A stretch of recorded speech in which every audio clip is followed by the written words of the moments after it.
Alright, guys, I've got a message today from Rob, and it says that he's looking to start a brick and mortar business and he needs help about wholesale places and where he should buy from.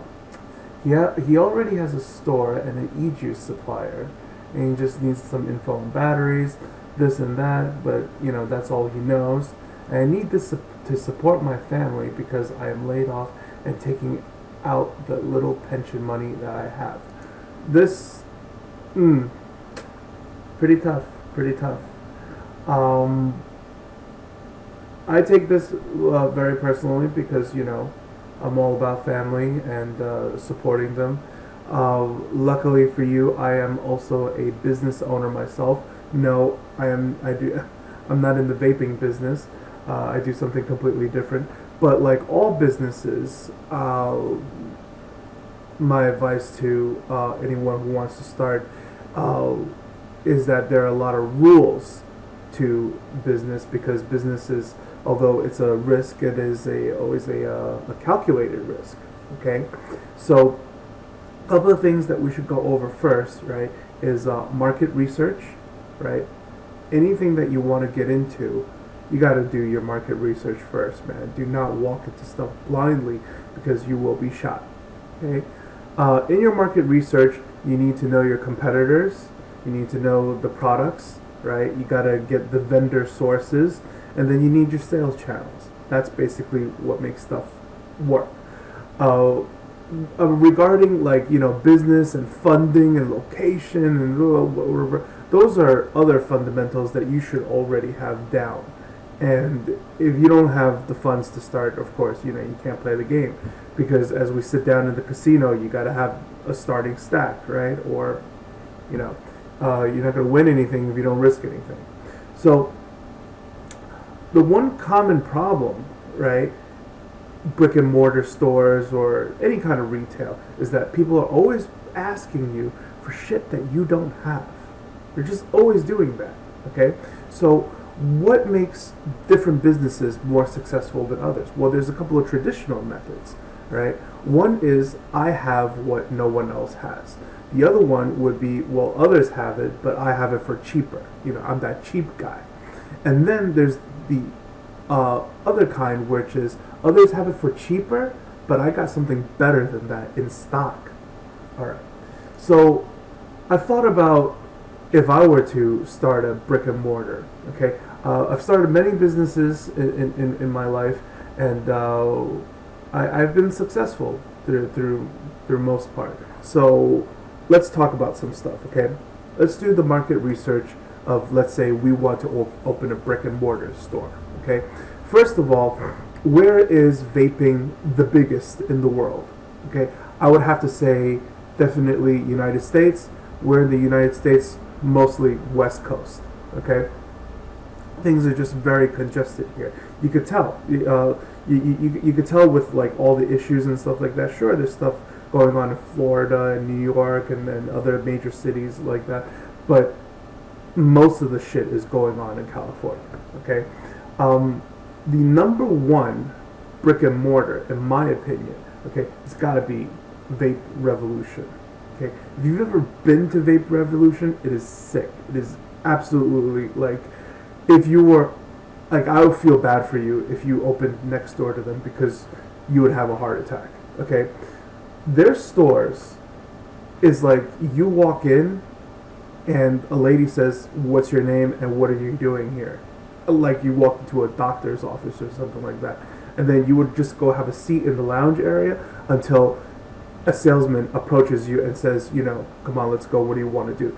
And then, like many shops, you want to always visit different kind of brick and mortars. Okay, so I don't know where you are, Rob, but if you have the chance to visit a lot of other brick and mortar stores, see what their setup is like. There are certain places that's going to be absolute joke, and there are certain places that you see it's absolute heaven or a nightmare for a competitor. Okay, because a lot of places they have all the glass cases of like this is the device area, this is the juice bar area, yada yada yada. Okay, but the thing about Vape Revolution, okay, is that all the new modders okay, are always giving them, product. Okay, so you could go to their website and then you see, like, here we go, the Stingray. You know what I mean? Are you ready to ramble? New Japanese meticulous precision, blah blah blah blah, whatever. So this item, dripping 3D. So clearly, Atmo Mihani is coming out with, like, another, some kind of dripper or whatever, right? All sorts of different articles. Doc Dave, original steam turbine's been around for a while now, but the point is new stuff, right? The Atom, the whatever, like different articles, different things like that. This is where you go to go find out, like, what's buzzing. You know what I mean? As well as a place like Got Smoke, right? GotSmoke.com, right? So we'll go to Got Smoke real quick, and if you've seen my other video, I've spoken about this place. These are the guys who shop and shop and shop and shop. Okay, we'll get back to this. But other than, like, seeing what your competitors are doing, so that you have more of an idea of what you should be doing, okay, you need to be able to figure out, like, what are the buzz items? What's everybody talking about? What are people looking for? As a starting business, you don't have the money to go educate someone into buying something.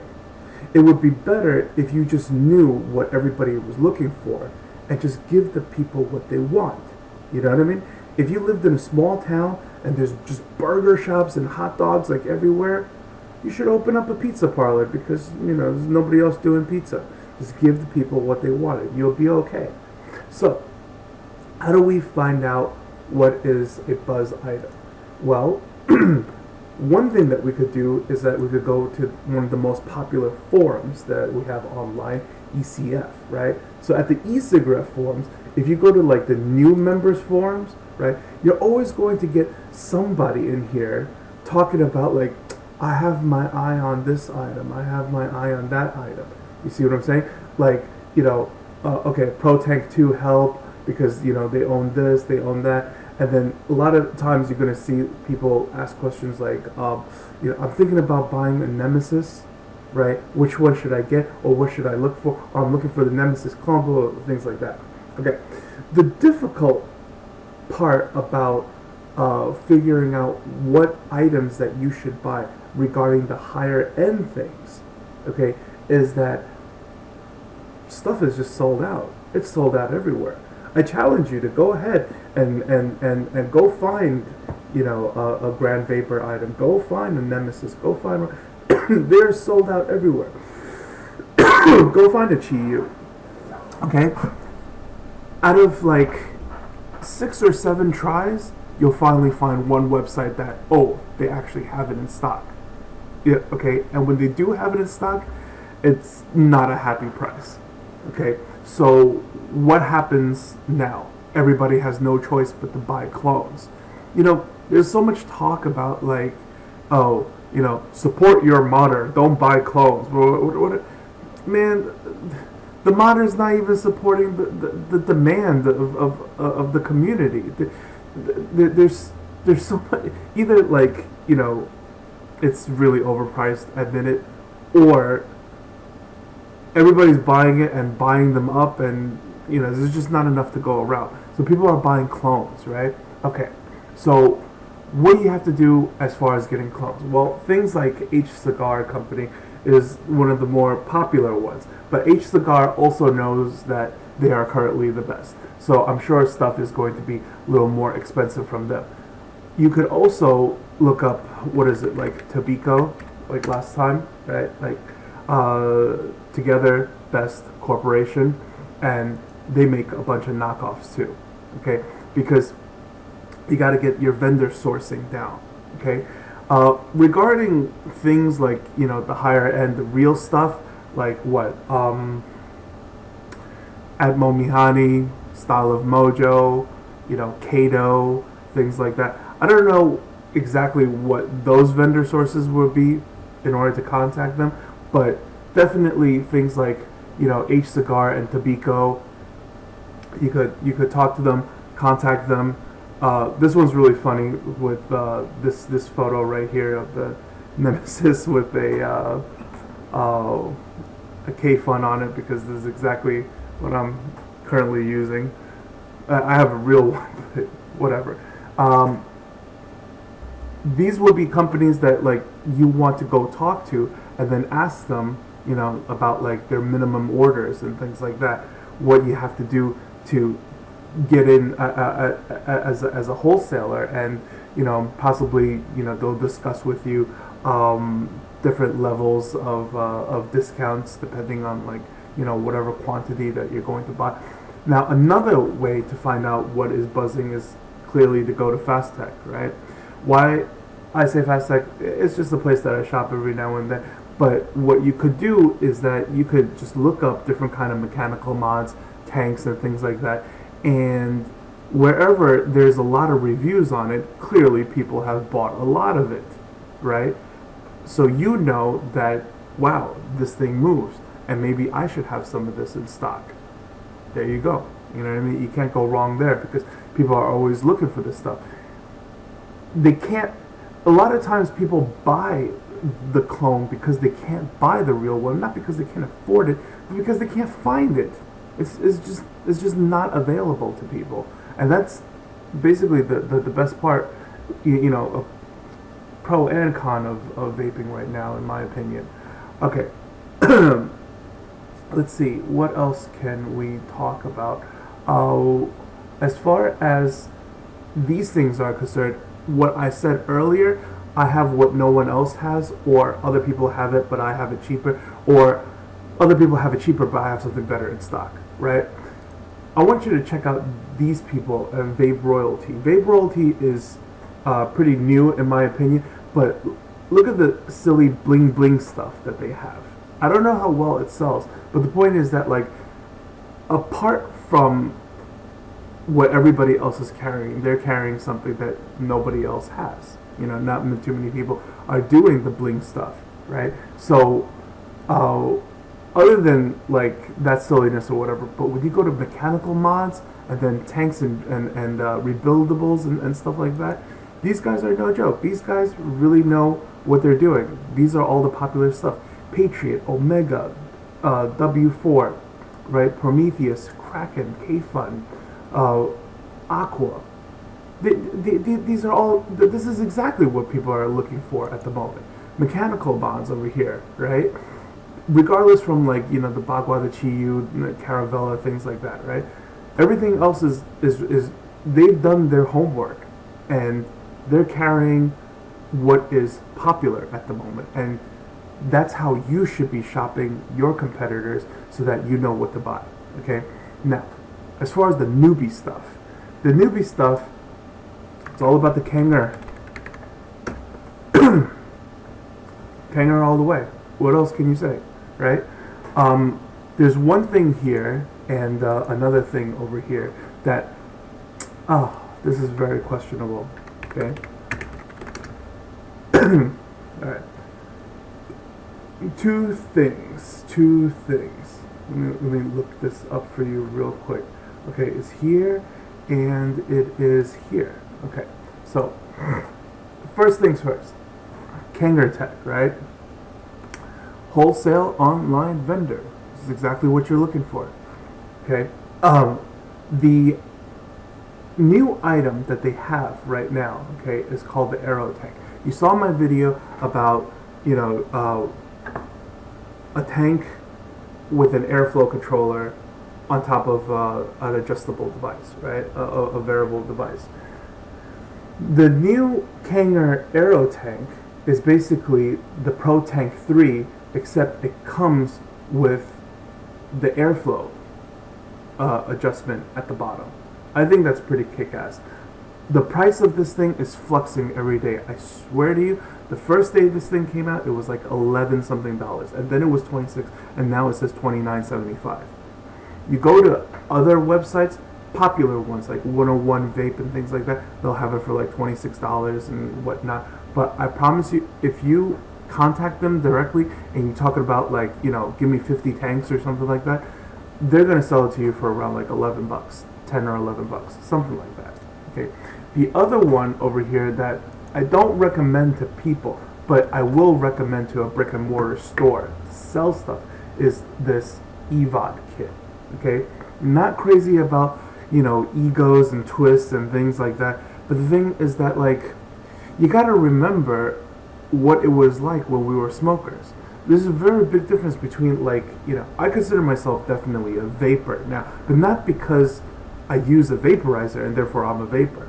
Okay, when you still have a setup that tries its best to mimic smoking cigarettes, like a Evod, like a Pro Tank, things like that. Okay, you're still in that transition of being like a smoker to a vapor, right? When you're taking like big lung inhales and puffing out that dragon smoke, or whatever, you're a sport vapor, of course. But once you get into the whole like, I like my draw this way, I like the airflow, you know what I mean?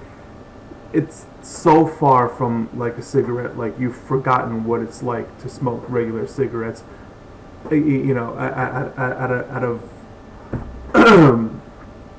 just straight out of the box. Back then, all we needed to do was to buy a pack, and maybe we had a fancy lighter, right? So to tell somebody to spend like $30, $70, this is really going to all depend on your sales pitch. I'll probably recommend you do something like, well, look, how much money do you spend on cigarettes in a year, blah, blah, blah, whatever, and then try to do like a whole math thing to like, try to edge them into the door. But as far as like starter kits and things like that, I think this would be something around what you're looking to get people, set up and to move stuff out, everything. Because I mean, let's be honest, as much as there are people who already vape and have this and have that, there's way more people just starting off. There's way more people still with a newbie Pro Tank setup as opposed to like a Genesis on a mechanical, right? I think that if you're gonna go down this route, you really have to get your market research, in gear. Now, the last thing about this is the sales channel, because one is to understand the market so you know what you're doing. 2, get the right products. 3, turnover. You got to move it, right? So how are we going to do this? Other than just like being a brick and mortar, right? People come in, check things out. You're going to get anywhere between, depending on your location, you're going to get anywhere between like 3 to 5 people thinking about like getting those newbie starter kit ego setups and things like that. So you kind of want to put out like some signs or some flyers for your local area to let them know that like you got these really good starter kits, right? Really cheap starter kits. And then other than that, you're probably just going to be selling juice most of the time. People just come by, hang out with you. You have a juice bar, they sit, test out flavors, on and on and on all day long, right? The other one would probably be like you have to start up some kind of website. Either you open up a Yahoo store and then you build it from there with like templates and stuff, or you have somebody build a web store for you, right? And then every now and then, this is when we're going to get back to gotsmoke.com, right? You probably want to take like a couple of items that you currently have and then make a ridiculous deal and then let Gotsmoke know about it. You know what I mean? And just be like, hey, check out Rob's store. He's selling Pro Tanks for, $12. He's out of his mind. And, you're just selling it at cost for like, I don't know, maybe anywhere between a week and a month or something like that. Just so that like you could have sites like these help you get some exposure. And then people will come back to your site and see, does Rob have any new deals, as you expand your inventory of like, all sorts of different things, whether you want to go with the I have what no one else has, or I have it for cheaper, or I got better stuff than what you were looking for in stock. So I hope that helps, not just you, Rob, but like anybody else who is thinking about starting up a brick and mortar. Definitely, if you have the chance, visit Southern California. There's a new vape shop popping up like basically every week. You could Yelp search it, and they're all over the place. And shockingly enough, people here really, really know what they're doing, because if you check out most of these vape shops on Yelp, they all got like 5 stars. I'm not even kidding, dude. They're like 4.8 to 5 stars. Everybody is very courteous, very nice. They really know what they're doing. You might prefer one vape shop to another just because, I like the juices here and not so much there. But, to each his own, and you can't blame them, right? So that's basically all I got for you as far as my thoughts on how to start up and get into this kind of business. All right.